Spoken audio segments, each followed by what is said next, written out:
Hey, welcome. Good evening. I believe the sound is coming through. I started about 2 minutes ago as I was setting up, and actually I'm about 2 minutes early.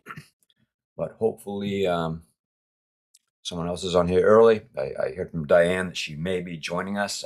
Diane's the treasurer. My name is Benjamin Angulo. I am the executive director, and I do a lot of the technical support for Amazon Pueblo. Amazon Pueblo is an organization that helps youth in the Colombian and Peruvian Amazon to stay in school. We were founded back in 2012, and we have now expanded, not just recently, to Peru. Before that, just in the Colombian side.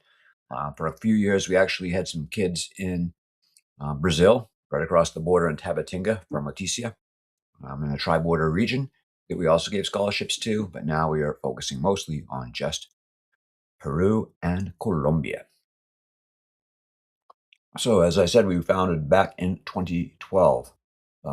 We started with a small presence in the village and gradually expanded from just helping them to live with sustainability, then going into business development, and then from problems, one of each of those ways of helping, we found that education really is the key and had us most success because without education, it's very difficult to maintain the systems for sustainability, to have businesses, to be able to plan ahead, write things down, keep records, all that.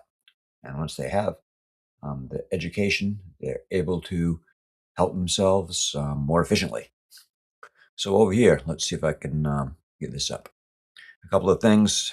Because one of the biggest points of excitement is our new.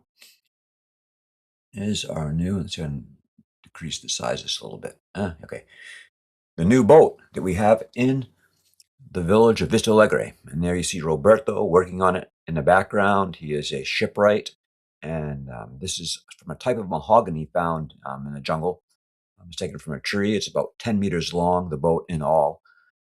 It's made to be a cargo boat. So usually it would be like wider and much shallower. They only have two. You see here it has three different boards making up the sides. You usually only have two. But we wanted something that could have a lot of cargo space, both for people. They say this boat can take about 30 people at one time, between 30 and 40. He said, I guess maybe if they're kids, then more like 40. Otherwise, people and supplies, usually about 30. I'd say that's about as much as we want to have. We used to have a 12-meter cargo boat, and it had a maximum when they were moving around the school system, to have inter-village competitions. We actually had 70 people on the boat. Some of them as many as we had for life vest, but we would stay very close to the shore and went very slowly as a boat that loaded goes. But again, it wasn't overloaded, just had to go slowly because of the motor. So let's see if I can find some more pictures here. There's another shot of Roberto um, sitting in it, and you see he has a hand planer there, which is very good for making boats and taking off bits of the wood. Report cards. So I'd like to say that we now have a little over 2/3 of all the students whose sponsors have given for this year, for 2026. We're hoping to complete the rest by June 1st. So if you are one of the sponsors from last year and you'd like to continue with your sponsorship, giving scholarships to kids in the Amazon, the Peruvian and Colombian Amazon, please go to our website at www.amazonpueblo.org, and there you can find the links you need to donate. Once again, for $140 a year, it helps kids stay in school. A lot of it is moral support as well. They sometimes have a lot they're facing, a lot of hardship, financial hardship, in their homes, and this is just enough what they need to push them into going to school and staying in, knowing that someone from outside of their country helps them and is interested in seeing that they are doing well in their studies and that they care. So now this year we're requiring that all kids in the scholarship program provide report cards, which we then send off to their sponsors. And this is one of the last ones that we received. So in all, we have about 40. Actually, we have this year so far, we have about 38 students. About 7 of them, possibly 8, are not continuing with the scholarship program. That's due to a number of reasons. Some of them are the kids moved. Others, their parents just didn't, I don't know, either didn't care enough or couldn't get to the school to enroll them this year. They have to re-enroll every year. I'm not sure exactly why. Maybe because the kids have such a poor attendance record at times. But sobresaliente means excellent. A's. I guess it's all A's. And then this is an AI video we made. We were talking about how much the boat could support, and I said, "Oh, it can support a refrigerator?" And they're like, "Yes." "Can it support a washing machine?" I'm like, "Yes." "And a television?" "Yes." And then, "Can it support a bunk bed and other things?" And they said, "Yes." And I finally said, "Can it support a cow, chickens, and pigs?" And they're like, "Yes." So I made a little AI to see if it really would fit in. And actually, with the area that the cow was taking up, I think would probably be a miniature cow. I'm not sure exactly which breed that is. And that was all the pictures we have from Vista Alegre. But again, we're doing quite well so far. We have people who are renewing their sponsorships for this year, and others who have dropped out for a year or two and then have rejoined us again, as well as new sponsors.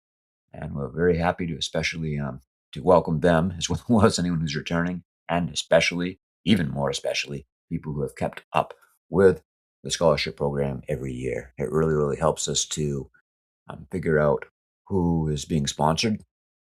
We've so far had pretty good luck. Every student in the program from last year who remained in school, I believe, will be able to sponsor this year. So any above that 37 or 38 um, scholarships that we can receive and fund will just be extra kids who weren't in the program for last year. And you already have a lot of them from Vista Alegre who have been asking about it. So again, please join us in sponsoring students in Amazon. Any other interesting things? I'll go back a little bit more. I think we can find some. This is the type of tree that we believe it's a variant of mahogany, but it's a heavier one. It's a South American mahogany. And this may be it. This has some jaguar images. And that's when the boat is first being made. And as you can see, it has two layers, two boards to each side, and is adding one more in. Then this is when the very first one at this time looked like a little canoe, which people also have ones that are only one board high, and they just use it to go around and fish just off the shore of their communities. And everything's made by hand. Again, they have no power tools except for chainsaws, which I guess is quite a good power tool. And back to this is, I believe, see the storage shed. I think this is a storage shed. We also have a gasoline shed that's made, but beautiful wood. I'm not sure if he used the same mahogany or a different type. He told me once, but this could be mata matar, which is a redwood. Very hard when it's cut, very heavy, and very rot resistant. But again, it must be as dry as possible. And if it's not dry, then there's more of a chance of having it rot. And both insects get into it. They have termites. They have powder. I think it's powder puff beetles or something. I can't remember the name of it. Powder something beetles. That's the English translation. Gorgojos is what they call them. And it's one of the reasons why we have such a huge roof, that we can keep it as dry as possible, and that way it will last longer. You just want pictures of it. This rinse, yeah. This is if the sound comes out on this, you can see where we have the wood for the boat is being cut. That was kind of neat. So I can download this quickly. There they go. Yeah, so again, if you notice, they cut the wood and they have almost no protection. They don't use eye protection. They don't use ear protection. They don't use steel-toed boots. Sometimes I've seen people cut in bare feet before, which isn't very safe, I would think. It's more of a picture, and these again are about 10-meter lengths, which is a little over about 31 feet. And more. That again.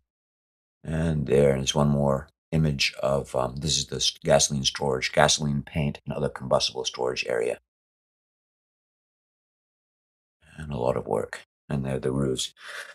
Well, again, if you have joined us or if you see this broadcast later on, thank you for listening.